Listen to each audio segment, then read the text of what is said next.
Hello and welcome everyone to the third session of Decolonizing Time, Decolonizing the Body and Liberating Flow here on the Womb Whispers podcast. I'm Lisa, a menstrual and menopausal health coach and advocate, and I'm again joined by Ixchel Lunar, decolonial. I can't seem to get this word straight. I'm really sorry, but decolonial time mender and cosmologist. And today, after we've touched on or spoken in depth about decolonizing time and Ixchel's body of work last time, today this is going to be about decolonizing the body, which is a big part of the work I'm doing. And to learn about Ixchel and about me and our respective journeys, feel free to go back to the first introductory episode that we had 2 episodes back. And just as a heads up, all of what we share is potentially activating to your nervous system. And in case you feel activated, make sure you can have a practice that helps you soothe and get back to a grounded, peaceful state. You can pause this at any time, of course. There are practices like gently stroking your skin, because stroking your skin is going to activate the nerve endings that signal to your brain that everything is safe. You can get your feet on the ground, preferably outside. You can take a few deep breaths. And we've shared a bit about what else you can do in our first introductory episode. So thank you, first of all, Ixchel, for joining me and for helping me guide this conversation today and holding the space. Oh, I'm so glad to be here, and I'm so interested to hear how you've taken the practice of decolonization into your work. I think that's so beautiful, and I'm excited to learn. Yeah, it was actually due to you and our conversation that we had, I think, 2 years back when we talked about decolonizing time. I realized that the work I'm doing is actually a decolonizing practice, like the menstrual cycle work and the cycle work in general, the embodied cyclical living, because our body is heavily colonized. No wonder. And for many people, our body seems like this wild, untamed animal. And it's interesting because that's how you described the place, our impression of places and of areas of land in the world, that we think of them as like wild and uncontrollable. And to me, I think that our bodies have become these wild animals that we do not know how to communicate with. And when you look at African cultures, African people, at indigenous cultures, Native Americans, or from other parts of the Americas, these people were so connected to nature and to the natural rhythms. They were also very in tune with their body. And I think that was when the colonizers came, that was what they were afraid of. Like this raw power that speaks. Like when natives, indigenous people dance, wow, you can, it's palpable, this power that comes from being in touch with your body and also the nature around you. And I think that was threatening for these people that put mind over matter, brain first, body second. And our bodies are of nature. So they are ever changing and nothing we can really control, but we can reclaim the relationship. We can start building a relationship with them. And also similar to what you touched on in our introductory episode is that we have been separated from our bodies. Like the people have been separated from the land. And that's where we lost track of everything, because we lost the connection to ourselves. And this separation is also like a separation from our natural instincts. And as I said, mind over matter, the body becomes something that needs to do what the mind asks of it, that needs to be tamed, that needs to have a certain shape or size or tightness of skin when we think of aging. And it needs to be a certain way that changes from one century to the next. And like, it's the people in power who deem what's acceptable and what isn't.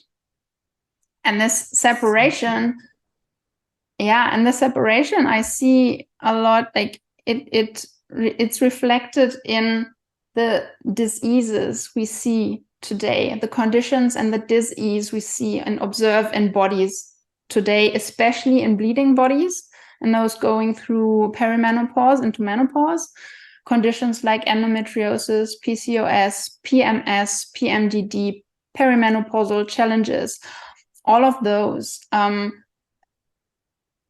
Women and people socialized as women have been taught to suck in their bellies, for example, to have a flat form, a flat belly, wear shapewear and whatnot. What that does, it compresses the organs. The gut can't move. You can't breathe properly. Your pelvic floor can't move properly. And so like you restrict the flow of blood and lymph and everything that's going on in your body. Basically, you restrict the flow of life moving through your body. And then no wonder that we've got all these health conditions that we see today. On top of that, we try to make our bodies fit a certain schedule that is set as a 40-hour work week that I only recently, and again, I mentioned her last time, Lauren Elizabeth, made me aware that where the 40-hour work week comes from. And it was introduced because that was the amount of hours you could extract from a body without it having severe damage. Because if you work more than 40 hours, the increase in productivity isn't so much, but the risk of disease and death increases. And it's ridiculous, right?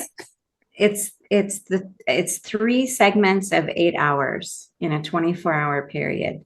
8 hours for work is what they could maximize and extract. 8 hours for sleep was like the place where people break down if they don't have enough sleep. And then 8 hours for the rest of your life to eat, go to the bathroom, feed your family, feed yourself, that sort of thing. Yeah.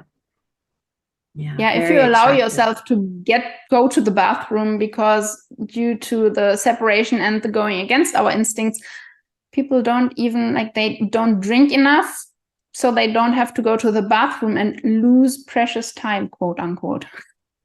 Yeah. Because again, time has been so heavily made a scarce commodity.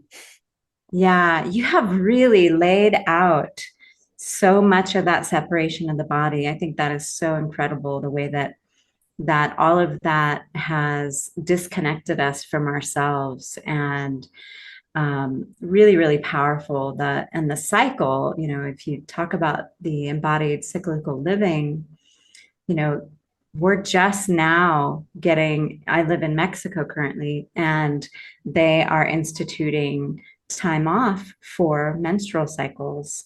And that's something that I have seen a number of really progressive countries throughout the world starting to think about. It may be in certain states in the United States, but I'm not certain of that. So yeah, Germany is definitely not on the forefront. I can tell you that. What I find so interesting is thinking of what happens when we separate from our bodies the way we do, which is our nervous system gets so freaked out and stressed, and we feel like we don't belong. And that ties also into this relationship to place that you mention a lot. So we are stressed. And I've watched a series on Netflix, I believe, called Night Flyer. And they were it was science fiction, and they were on a starship to some distant galaxy. And they had a consciousness transferred into a computer of a woman before, and she had died, and they had transferred her consciousness as the main computer of that ship. And you could see throughout the series, because that consciousness was separated from the physical body, it got more and more and more anxious and trying to control more and more and more things and the people on the ship and everything. And I believe that's exactly what happens. Like when we live in our head too much, we get even more anxious because we don't feel like we belong. We are not tied and anchored to the earth through our body. And that's that's quite the thing, right? Yeah. And so we are constantly in this sympathetic stress response that you touched on last time. And any kind of healing can only happen in a parasympathetic state, in a state of rest and digest, when our nervous system is relaxed. And that's why I love your work about decolonizing time so much, because it allows us to slow down, to tune into the present moment, even if that's just for 5 or 10 minutes a day as a practice, because I'm sure that you will find how easeful and peaceful that feels, and you will crave more of it, and you will extend the time on your own without somebody having to tell you to do it. Yeah, in my own process, I had endometriosis, and that was really the entryway into slowing down. And I was definitely, trying to be a super mom and to do all the things, going to college, working, drinking a lot of coffee to get through every day, not knowing I had celiac, and just sort of pushing my body to its limits on a constant basis. And when I had to stop, and when my body stopped me, and I had to really start to pay attention to my cycles in order to understand what was happening with the endometriosis, and then starting to work with the plants to reverse some of the impacts that the endometriosis had on my body. It was really that sort of first foray into decolonizing my body and myself and reconnecting back to those rhythms. So really, what you're talking about just feels so personal and powerful for me. Wow, thank you for sharing that. Because that's the thing. Like, what other way of communicating does our body have other than pain and making us stop? If we do, like, there are signs if we know how to listen so far earlier, but we are so taught to disregard them that the body has no choice but to turn to pain to make us aware, unfortunately. Yeah, it's sovereign. It's so powerful. And again, like for many people, our bodies are just this unknown thing, especially for women and people with uterus, because like we are not taught much about our inner makeup, because most doctors also don't know about what's going on. We are not included in in a lot of medicinal research studies because of our fluctuating hormones, and that's just not so easy to derive any result from, which is a whole other topic. But especially we aren't taught about the wonder our menstrual cycle is, or the cycle. Like, if you are a woman, you have a cycle, whether or not you have physical organs present. And if you have physical organs, then you have a cycle as well, obviously. And even through perimenopause and in postmenopause, you still do cycle, just according to a different cycle. And I know that you also are a lot about the cycles and attuning to the cyclical nature of all of life, because that's what it is. All beings are cyclical in nature. And to me, decolonizing then is about learning to speak the language of the body. I myself, like I say, embodied cyclical living is what helped me make peace with my anorexia, with my orthorexia, with my OCD, because I had to understand that it's not a journey from war to love in one go. It's first a truce, and then a willingness to listen to each other. And to start understanding each other, taking their point of view. And through that understanding, you may develop appreciation and even trust at some point. And maybe love, who knows? But I think trust is what gets us a long way. I love what you said. It's learning to speak the language of the body. Tell me more about that. Yeah, so like I'm obviously a lot about the cycles and how the cycle communicates with us, and how like just exploring how our cycle changes and how our emotions change, our thought patterns change, our spiritual world changes over the course of a cycle of a month. But in case you are a man or a testosterone-based body, then you still have a cycle. It's just different. There is, and also we all have different cycles going on at the same time. Like I've got a menstrual cycle, then the moon has a certain cycle, then the year has got a cycle. So we are influenced by all of these multiple layers anyway. And then this testosterone-based body that works on both a daily cycle and a yearly cycle, and may not have as intense fluctuations during the months. But still there is a rhythm to it, a pattern. And when we start charting that, and that's why I'm a big fan of cycle charting, and I actually do call it cycle charting for a reason, because the cycle changes. It can change. And so you never know if it will be exactly the same. You can't track it in that sense.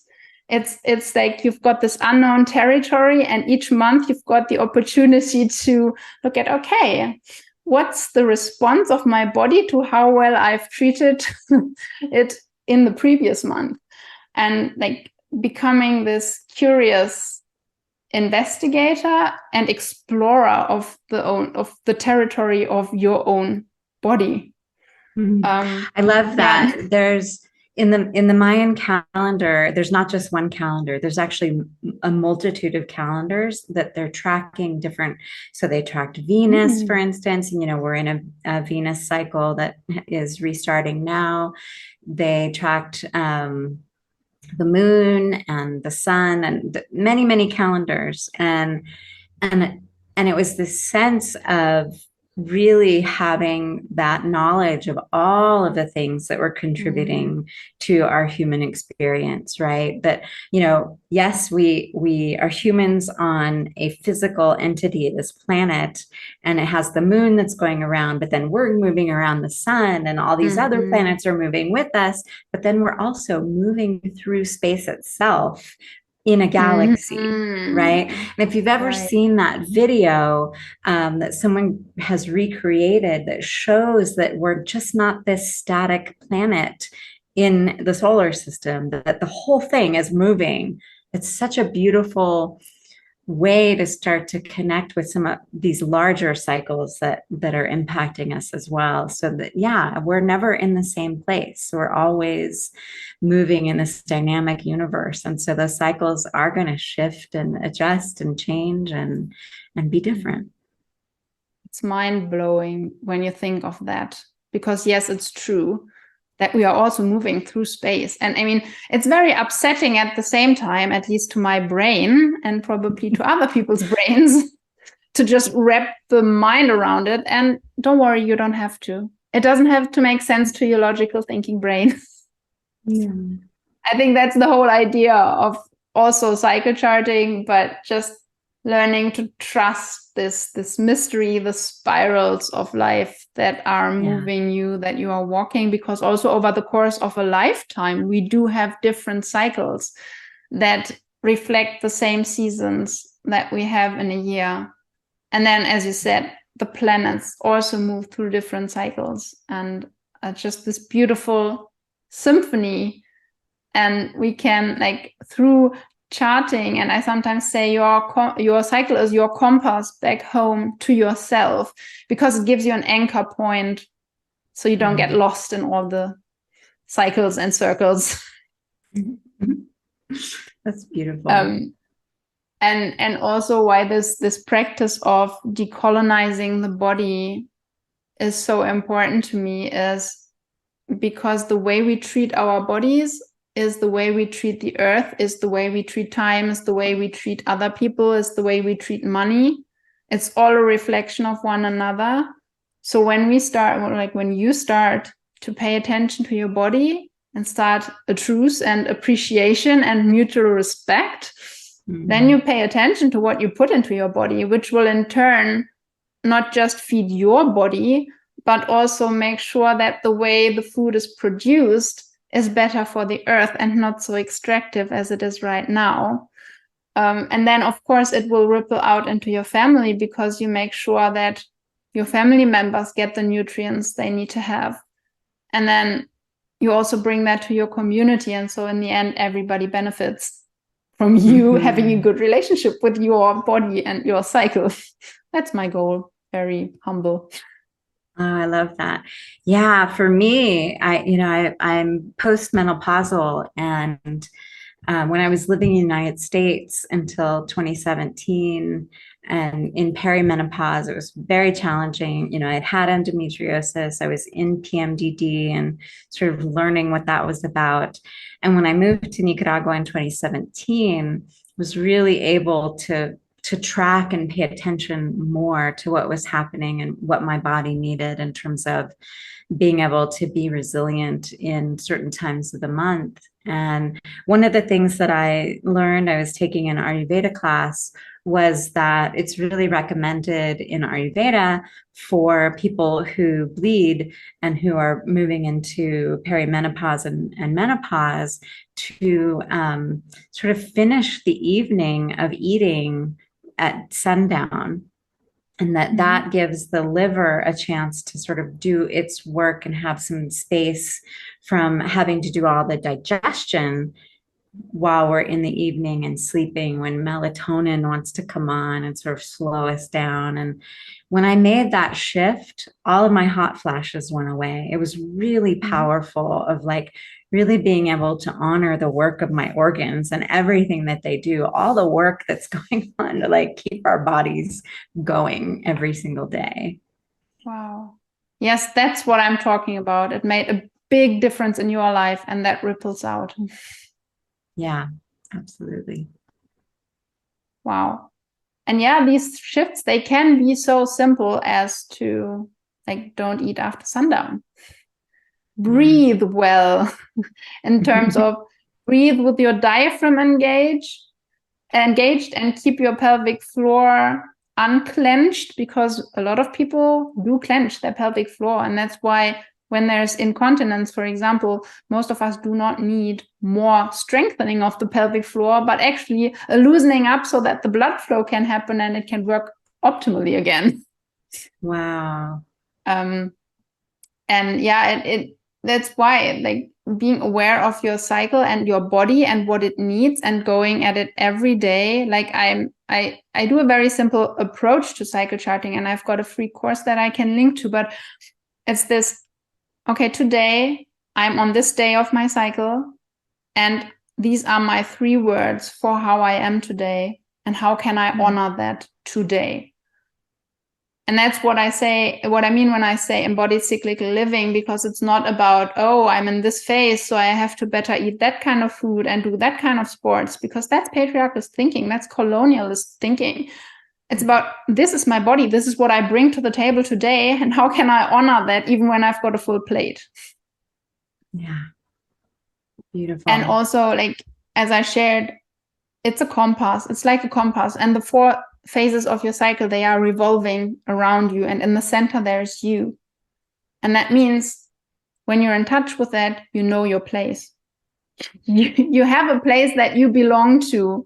You anchor yourself in space and time again. And that like concludes the circle to decolonizing time and decolonizing place, because it's about belonging and togetherness instead of separation. And I like to say, going at your own pace is the quiet revolution. I love that. Yeah.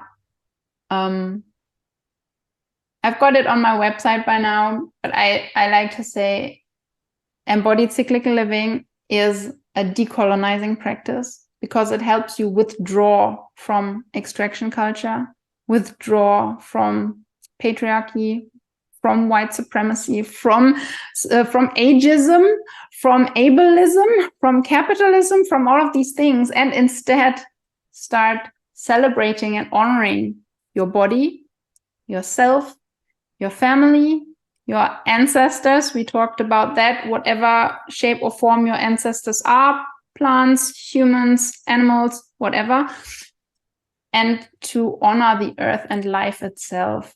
And I think that's what native traditions, like indigenous cultures, are about, this relationship with the land and with everything around us, honoring, respecting.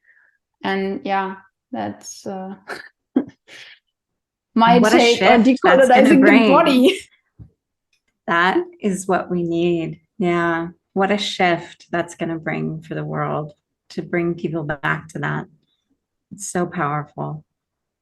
And as I say, it's very like it all comes, that developed after our talk that we had 2 years ago. And that's why it's so closely tied to that, because when we are present in our body, we are in the present moment. We are in the time that's right here, right now, the localized time that you speak of. Beautiful. So, yeah, these are paradigm shifting ways of being. So watch out when you start. You can't unsee these things, but the ripples that it's going to have in your life are going to be beautiful and juicy, and your body will thank you so much for it. Yeah, thank you. Folks, stay tuned for our last episode, where we are going to wrap that all up and talk about how to liberate flow in your own life, both the flow state, but maybe also the being in flow with your body a little bit. Yeah. Until then, there are ways to stay in touch with Ixchel and me, and I will link to Ixchel's dragon letters that are really powerful, and I love receiving them and reading them, of course. Or to my Moon Day musings that I write each Moon Day, Monday morning, as a great start into your week, because life's too short to have crappy Moon days. I love Mondays, Moon days. Yeah. That's what we want for everyone. Yeah. Yeah, and don't forget to subscribe to the podcast, obviously. And thanks, Ixchel, for being here and holding the space for and with me. And yeah, wonderful. Speak to you next time. Thank you so much, Lisa. Right. Bye.